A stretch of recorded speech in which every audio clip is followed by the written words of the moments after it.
بسم اللہ الرحمن الرحیم۔ السلام علیکم۔ ناول اور ہم کے پیارے سے ناظرین کو ہم اپنے چینل پر خوش آمدید کہتے ہیں۔ ہم امید کرتے ہیں کہ آپ خیریت سے ہوں گے۔ انہوں نے ڈرائیور کو کلب کے باہر گاڑی روکنے کے لیے کہا تو مہریش بھی اپنا بیگ اور موبائل لیتی گاڑی سے نیچے اتر گئی۔ بیٹا، سب کچھ ٹھیک تو ہے نا؟ تمہاری طبیعت کچھ ٹھیک نہیں لگ رہی۔ میرے خیال میں گھر جانا زیادہ بہتر رہے گا۔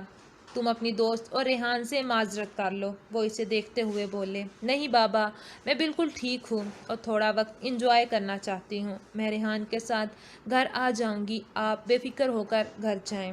وہ ان سے کہہ کر وہیں سے کلب کے اندر جانے لگی۔ اس نے پلٹ کر نہیں دیکھا تھا، لیکن جہانگیر صاحب کافی دیر تک وہیں کھڑے رہے۔ اس کا سر درد سے پھٹا جا رہا تھا۔ کتنی آسانی سے دامیش اسے ہرا گیا تھا۔ وہ جو اس کی آنکھوں میں آنسو دیکھنا چاہتی تھی، اسے جھکے ہوئے دیکھنا چاہتی تھی، اس کا غرور ٹوٹے ہوئے دیکھنا چاہتی تھی، لیکن آج وہ اسے جیتتے دیکھ کر خود ہار گئی تھی۔ وہ بھی بری طرح سے یہ شکست ناقابل قبول تھی۔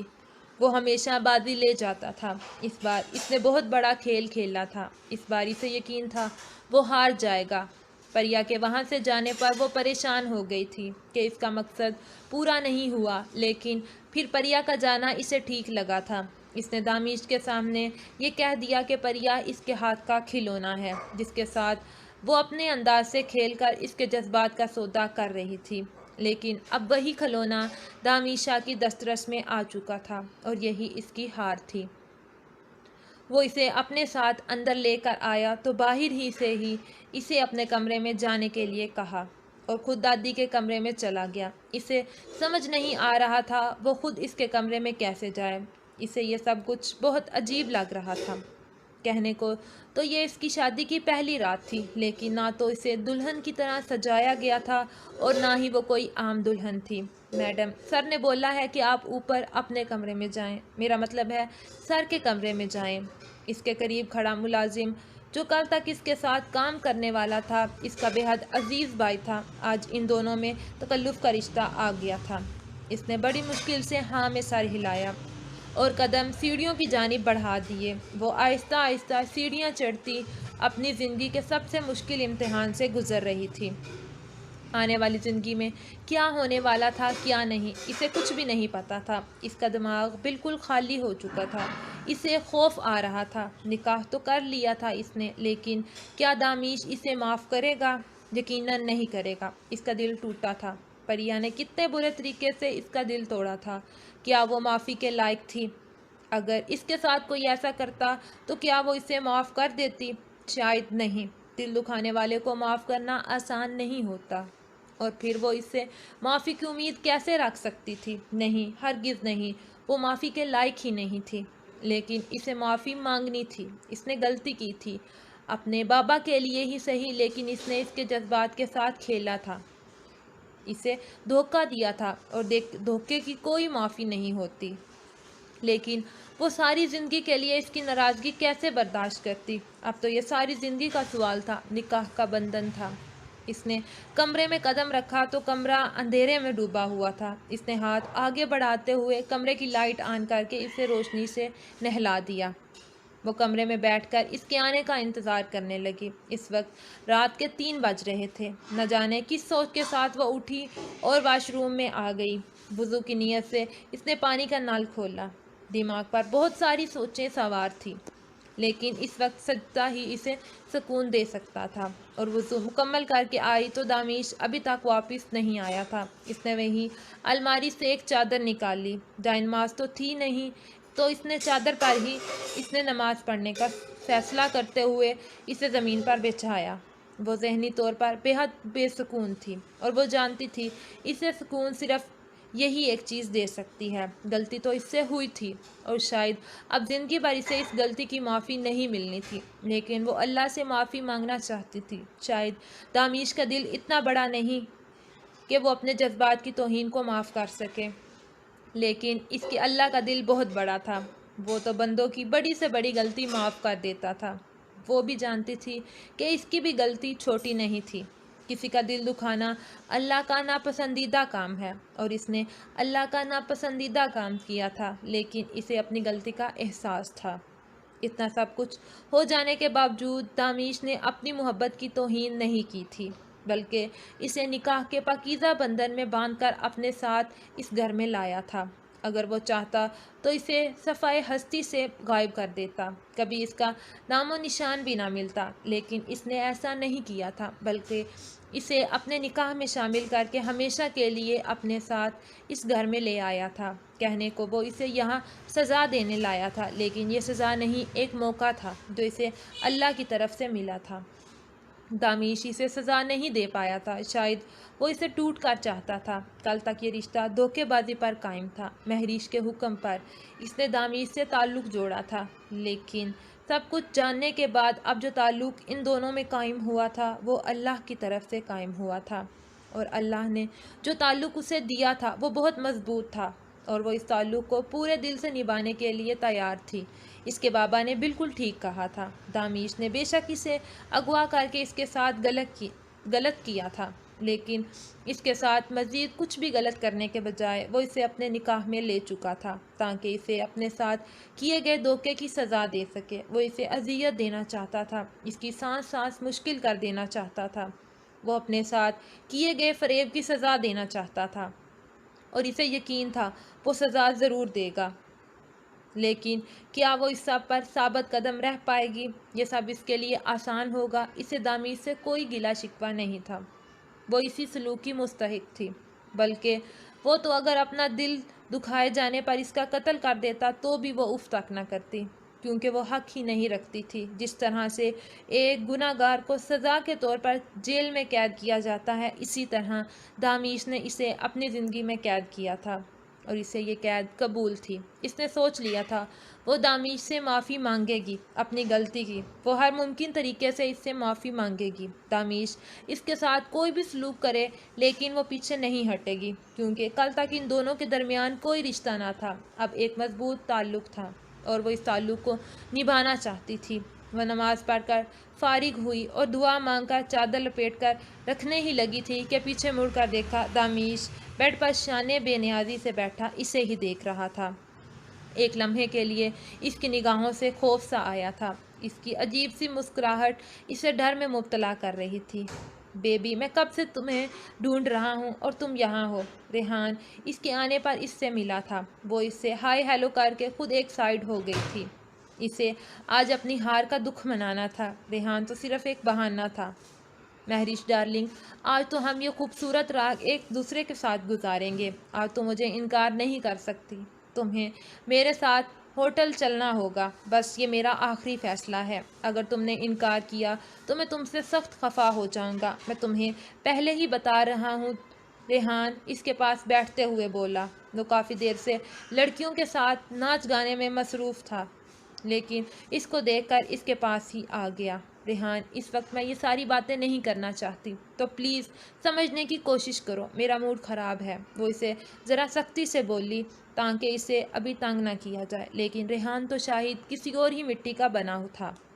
ہاں تو ڈارلنگ، میں ٹھیک کروں گا نا تمہارا موڈ، روم میں چل کر چلو یار، کب تک انتظار کروں، کب تک آنے کا ارادہ ہے بیبی، تمہیں پتہ ہے تمہارے ساتھ وقت گزارنے کے لیے میں کتنا زیادہ ایکسائٹیڈ ہوں، میں چاہتا ہوں کہ میں تمہیں اپنی باہوں میں لے کر۔ ریحان پلیز بدتمیزی مت کرو، اس طرح بازو پکڑنے پر وہ جل اٹھی تھی، اس طرح کی سچویشن الگ تھی، وہ ایک بولڈ لڑکی تھی، گھبرانا شرمانا اس کی کتاب میں کہیں نہیں لکھا تھا، لیکن اس وقت اس کا شدت سے دل چاہ رہا تھا کہ وہ اس کے منہ پر ایک تھپڑ رسید کر کے اس کی اوقات یاد دلا دے، اس طرح سے مہریش کو چھونے کی اوقات کسی نے نہ کی تھی جس طرح وہ کر رہا تھا۔ ڈارلنگ، میں نے کون سی بدتمیزی کر دی جو تم اس طرح سے ہائپر ہو رہی ہو؟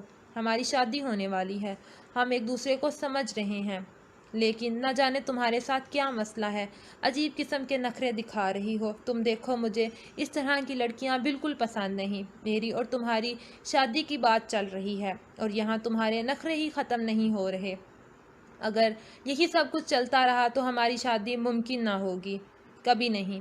میں جس لڑکی سے شادی کروں گا پہلے اسے ٹھیک سے چیک کروں گا کہ وہ میری پارٹنر بننے کے قابل ہے بھی یا نہیں، اسی لیے بہتر ہے کہ یہ نخرے دکھانا بند کرو اور میرے ساتھ روم میں چلو، ورنہ یہ مت سوچنا کہ میں اپنے ماں باپ کا غلام ہوں، میں اس شادی سے انکار کر دوں گا، تم جیسے نانوں کے زمانے کی لڑکی مجھے نہیں چاہیے، مجھے آج کل کے ماڈرن لڑکی چاہیے جس کی سوچ بھی ماڈرن ہو۔ اسی لیے بہتر ہے کہ اپنے نخرے ایک طرف رکھ دو۔ فی الحال میرا موڈ بہت اچھا ہے۔ خبردار جو تم نے اسے خراب کرنے کی کوشش کی، وہ اسے غصے سے گھورتے ہوئے بولا جب مہریش نے اسے دیکھا اور پھر ایک ادا سے مسکراتے ہوئے اس کے بالکل سامنے کھڑی ہوئی اور پوری طاقت سے اپنا ہاتھ اس کے منہ پر تماچے کی صورت دے مارا۔ اس کے تھپڑ کی گونج پورے کلب میں گونجی تھی۔ میوزک بند ہو چکا تھا، ہر کوئی انہیں دیکھتے ہوئے سمجھ رہا تھا، سب کو تو یہی لگ رہا تھا کہ مہریش اس کی گرل فرینڈ ہے، لیکن یہاں پر تو اس نے ریحان کو ہی تھپڑ مار دیا تھا۔ تمہیں کیا لگتا ہے میں تم سے شادی کے لیے مری جا رہی ہوں؟ یا تم مجھ سے شادی نہیں کرو گے تو کوئی ملے گا نہیں مجھے؟ 2 کے آدمی تمہاری اوقات کیا ہے میرے آگے؟ تمہیں کیا لگتا ہے میں تمہارے پیار میں مری جا رہی ہوں؟ اگر تم نہیں ملے تو مر جاؤں گی۔ اوہ ہیلو، غلط فہمیوں سے باہر نکلو۔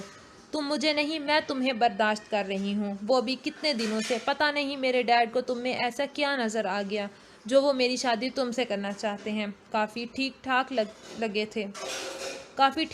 لگے تھے تم بھی مجھے، لیکن تمہارا یہ ایٹیٹیوڈ میری جوتی بھی نہیں اٹھائے گی۔ آئندہ اپنی بکواس کرنے سے پہلے یاد رکھنا کہ تم کس کے سامنے بول رہے ہو۔ مہریش جہانگیر شاہ نام یاد رکھنا، آگے زندگی میں کام آئے گا، اور یہ تھپڑ تمہیں تمہاری اوقات یاد دلائے گا۔ فضول انسان۔ اسے پیچھے کی جانب دھکا دیتے ہوئے وہ وہاں سے نکلتی، یہ جا وہ جا، جبکہ وہاں کھڑا ریحان غصے سے اپنی مٹھیاں بیندھ چکا تھا۔ اس کے ماتھے کی رگیں تک باہر آ چکی تھی۔ اس کا بس نہیں چل رہا تھا کہ مہریش کو جان سے مار ڈالے۔ کلب کے سارے لوگ اسی کو دیکھ رہے تھے۔ مہریش کے وہاں سے چلے جانے کے بعد سب کا دھیان ریحان پر جم سا گیا تھا۔ ہر کوئی اسے دیکھ رہا تھا۔ یہ کلب اس کی پرسنل پراپرٹی تھا، یہ اس کے باپ کی جاگیر تھا، اور یہاں پر مہریش نے جس طرح سے اسے ذلیل کیا تھا، وہاں ایک پل بھی نہیں رکنا چاہتا تھا۔ اسی لیے بنا کسی کی بھی پکار پر دھیان دیے وہ تیزی سے وہاں سے نکل گیا تھا۔ ہیلو لکی، میری بات کان کھول کر سنو۔ اس مہریش نے مجھے مارا ہے، میرے منہ پر تماچا مارا ہے اس نے، وہ بھی پورے کلب کے سامنے۔ میں اسے معاف نہیں کروں گا، اسے اس کی اوقات یاد دلاؤں گا۔ اسے لگتا ہے مجھے تھپڑ مار کر وہ اپنے لائف انجوائے کر پائے گی، تو ایسا کچھ نہیں ہوگا۔ میں اسے اتنی آسانی سے معاف نہیں کروں گا، اس کا بدلہ میں ضرور لوں گا۔ جس طرح پوری محفل کے سامنے اس نے میرے منہ پر تماچا مارا ہے، اس کے منہ پر ایسا تماچا مارنا ہوگا کہ کسی کو منہ دکھانے کے قابل نہیں رہے گی۔ وہ اپنا موبائل کان سے لگائے نہ جانے کس سے محو ایک گفتگو تھا۔ ہاں، لیکن اس کے ارادے بے حد خطرناک تھے۔ کیا بات ہے، لگتا ہے اپنے گناہوں کی معافی مانگ رہی ہو۔ وہ پاک ذات تو ہر کسی کو معاف کر دیتی ہے، بس اس کے سامنے سر جھکانے کی دیر ہے اور وہ آپ کی جولی میں معافی ڈال دیتا ہے۔ لیکن ہم انسانوں میں اتنا ظرف کہاں، ہم انسان کے بس کی بات نہیں کہ کسی کو معاف کرنا، خاص کر میرے بس میں تو بالکل بھی نہیں ہے۔ میں چاہ کر بھی تمہیں کبھی معاف نہیں کر پاؤں گا، اور تم مجھ سے معافی کی امید ہرگز مت رکھنا، کیونکہ اس طرح ایسا کوئی معاملہ ہی نہیں، یہاں تو معافی کے لیے کوئی گنجائش ہی نہیں بچی۔ اب تو صرف سزا ملے گی۔ جس طرح سے تم نے میرا دل توڑا ہے، جس طرح سے تم نے مجھے برباد کیا ہے، اسی طرح میں تمہیں برباد کروں گا۔ اس کا بازو پکڑتے ہوئے اس نے اچانک اسے اپنی جانب کھینچا تو لمحے میں وہ اس کے چوڑے سینے کا حصہ بنی تھی۔ اور تمہاری بربادی کی شروعات آج سے ہوگی۔ اس کے بالوں کو اپنی مٹھی میں قید کرتے ہوئے وہ اس کی آنکھوں میں دیکھتا، اسے اس کا مستقبل دکھا رہا تھا۔ پری کے پاس الفاظ نہیں تھے، وہ بس خاموشی سے اس کی آنکھیں دیکھ رہی تھی، جہاں غصہ تھا اور صرف غصہ تھا۔ وہ ڈھونڈ کر بھی آنکھوں میں نفرت تلاش نہیں کر پا رہی تھی۔ شاید محبت کرنے کے بعد نفرت کرنا آسان نہیں ہوتا، اس کے لیے بھی آسان نہیں تھا۔ جسے بے پناہ چاہا جائے اس سے نفرت نہیں کی جا سکتی۔ آپ میرے ساتھ جو چاہے کر سکتے ہیں، میں آپ کی گناہ گار ہوں۔ آپ جیسا سلوک چاہیں میرے ساتھ رکھ سکتے ہیں، میں سزا کی مستحق ہوں۔ میں جانتی ہوں میں نے جو کیا وہ سب غلط ہے، لیکن میرا ارادہ غلط نہیں تھا۔ ایک بیٹی ہونے کے ناطے میں جو اپنے باپ کے لیے کر سکتی تھی، میں نے وہ کرنے کی کوشش کی۔ آپ جانتے ہیں میرے پاپا کو کینسر ہے، اور ان کی جان بچانے کے لیے مجھے 70 لاکھ روپے کی ضرورت تھی، اور ان 70 لاکھ روپے کے لیے تم میرے جذبات سے کھیلنے لگی۔ وہ اس کی بات کاٹتے ہوئے اس کے منہ پر دھاڑا۔ اس کی بات کے جواب میں پریا سے کچھ بھی نہ بولا گیا۔ وہ جانتا تھا وہ اس کی شرمندگی نہیں چاہتا، اس کی شرمندگی سے اس کا کوئی لینا دینا نہیں تھا، وہ تو صرف بدلے کی آگ میں جل رہا ہے۔ وہ اس سے انتقام لینا چاہتا ہے اور اپنے انتقام میں وہ کیا کرے گا، اس کی ذات کو رون ڈالے گا، اسے بے مول کر دے گا۔ کیا یہ صحیح ہے کہ ایسا ہونا چاہیے؟ اگر وہ اسے روکے تو کیا وہ رک جائے گا؟ وہ بے حد غصے سے اسے دیکھ رہا تھا، جبکہ پریا کے دماغ میں نہ جانے کتنے سوالات چل رہے تھے۔ اس کی آنکھوں میں جنون تھا اور اس کے ہاتھوں کی پکڑ میں ایک شدت تھی۔ دامیش کا ایک ہاتھ اس کے بالوں میں جبکہ دوسرا ہاتھ اس کی کمر کو سختی سے جکڑے ہوئے تھا۔ اس کی نظروں سے اسے ڈر لگ رہا تھا، اسے لگا تھا وہ اسے برباد کر دے گا۔ وہ اسے روکنا چاہتی تھی لیکن وہ تو اس کا حق تھا، یہ حق اسے اس نے ہی تو دیا تھا جسے تھوڑی دیر پہلے اس نے پوری رضامندی سے قبول کیا تھا۔ وہ اسے روکنے کا حق کہاں رکھتی تھی؟ اپنی کمر پر تیزی سے اس کا ہاتھ مضبوط ہوتا محسوس ہوا۔ یہ مت سوچنا کہ میرے دل میں تمہارے لیے کسی طرح کا کوئی جذبہ نہیں ہے، ایسا کچھ نہیں ہے۔ تم سے صرف ایک رشتہ ہے، وہ ہے نفرت کا۔ میری نفرت صرف برباد کرنا جانتی ہے۔ آج تک جس نے دامیش شاہ کو ہرانے کا سوچا ہے، میں نے اسے برباد کر دیا۔ تم بھی برباد ہونے کے لیے تیار ہو جاؤ۔ وہ اسے ایک جھٹکے سے بیڈ پر پھینکتا اپنی شرٹ کے بٹن کھولنے لگا۔ جس کو آپ برباد کرنا کہہ رہے ہیں دامیش صاحب، وہ ایک عورت کو مکمل کرنا کہلاتا ہے۔ اگر آپ کو یہ لگتا ہے کہ آپ میرے قریب آنا مجھے تکلیف دیں گے یا میں اسے اپنے لیے سزا سمجھوں گی تو ایسا ہرگز نہیں۔ آپ میرے شوہر ہیں اور آپ مجھ پر ہر طرح کا حق رکھتے ہیں۔ یقین کریں، آپ کا میرے قریب آنا میرے لیے کوئی سزا نہیں۔ اگر آپ مجھے سزا دینا چاہتے ہیں تو کچھ بہتر سوچیں، لیکن سزا دیتے ہوئے یہ بھی یاد رکھیے گا کہ ایک بیٹی ہونے کا فرض ادا کرنے کے لیے میں محبت کو چھوڑ کر گئی تھی۔ جھوٹ جھوٹ جھوٹ بولتی ہو، تم بکواس کرتی ہو۔ تمہیں مجھ سے کوئی محبت نہیں تھی، تم نے کبھی مجھے چاہا ہی نہیں۔ وہ بے حد غصے سے اس کی گردن پکڑتا جھاڑا۔ اس کا دل چاہ رہا تھا کہ وہ اسے جان سے مار ڈالے، جو پہلے اس کے ساتھ ڈرامہ کرتی رہی اور اب اسے محبت کا نام دے کر بہلا رہی تھی۔ ہاں، میں آپ سے محبت نہیں کرتی تھی اور نہ ہی میں نے کبھی آپ کو چاہا تھا، لیکن شاید آپ بھول رہے ہیں کہ تھوڑی دیر پہلے آپ نے خود میرے ساتھ محبت کا تعلق قائم کیا ہے، مجھ سے نکاح کر کے۔ آپ نے خود مجھے خود سے نکاح کرنے کا حق دیا ہے۔ میں ایک عام سی لڑکی ہوں، سر ایک مڈل کلاس لڑکی جو اپنے شوہر کو ہی اپنا سب کچھ مانتی ہے۔ محبتوں کے چکروں میں پڑھ کر اپنے آپ کو برباد کرنا ہم جیسی لڑکیوں کو نہیں آتا۔ ہمیں اپنے باپ کی پگڑی کا خیال رکھنا پڑتا ہے، شاید اسی لیے محبوب ہمیشہ ہم جیسوں سے ناراض رہتے ہیں۔ وہ اس کی آنکھوں میں آنکھیں ڈالتی سے نہ جانے کون سا روپ دکھا رہی تھی، لیکن دامیش اس کے ڈراموں میں آنے کا کوئی ارادہ نہیں رکھتا تھا، اسی لیے تو اس کی ساری باتوں پر ایک بلند کہکا لگائے ہوئے اپنے جذبات کو اپنے اندر ہی دبا گیا۔ لڑکی، تمہارا دعویٰ ہے کہ میرے نکاح میں آنے کے بعد تمہیں مجھ سے محبت ہو گئی ہے، اور اگر میں تمہاری اس محبت کو آج رات نفرت میں بدل دوں تو اس کے بالوں کو سختی سے اپنی مٹھی میں پکڑتے ہوئے اس نے جھٹکے سے اس کا دوپٹہ گردن سے نکال کر دور پھینکا تھا۔ جی، آپ کے بس کی بات نہیں ہے دامیش شاہ، اور میں پہلے بھی بتا چکی ہوں، یہ آپ کا حق ہے۔ آپ غصے سے لیں یا محبت سے، لیکن محبت کبھی نفرت میں نہیں بدل سکتی۔ اگر آپ کسی سے سچی محبت کرتے ہیں تو پھر کبھی بھی اس سے نفرت نہیں کر پاتے۔ اب آپ اپنے آپ کو ہی دیکھ لیں، کب سے آپ مجھ سے یہ جھوٹی نفرت جتانے کی کوشش کر رہے ہیں؟ کب سے آپ مجھ پر یہ ثابت کرنے کی کوشش کر رہے ہیں کہ آپ کو مجھ سے محبت نہیں رہی بلکہ نفرت ہو چکی ہے؟ لیکن آپ کی آنکھیں تو کچھ اور ہی کہہ رہی ہیں۔ آپ مجھ سے نفرت نہیں کر سکتے دامیش صاحب، کیونکہ آپ مجھ سے بے پناہ محبت کرتے ہیں، اور جہاں محبت انتہا کی جائے وہاں نفرت کرنا آسان نہیں ہوتا۔ میں تم سے نفرت کرتا ہوں، بے انتہا نفرت، اتنی نفرت کہ تم میری نفرت کی آگ میں جل کر راکھ ہو جاؤ گی۔ وہ دعوے سے بولا تو پریا کے لبوں پر مسکراہٹ آ گئی۔ آپ نہیں کر سکتے مجھ سے نفرت دامیش سر، یہ جھوٹے دعوے نہ کریں۔ جسے آپ نفرت کہہ رہے ہیں وہ نفرت نہیں، غصہ ہے، اور مجھے یقین ہے ایک دن آپ کا غصہ ٹھنڈا ہو جائے گا۔ آپ میرے پوائنٹ سے میری بات کو سمجھنے کی کوشش کریں گے، اور میں اس دن کا انتظار کروں گی جب آپ یہ غصہ بھلا کر میرے قریب آئیں گے۔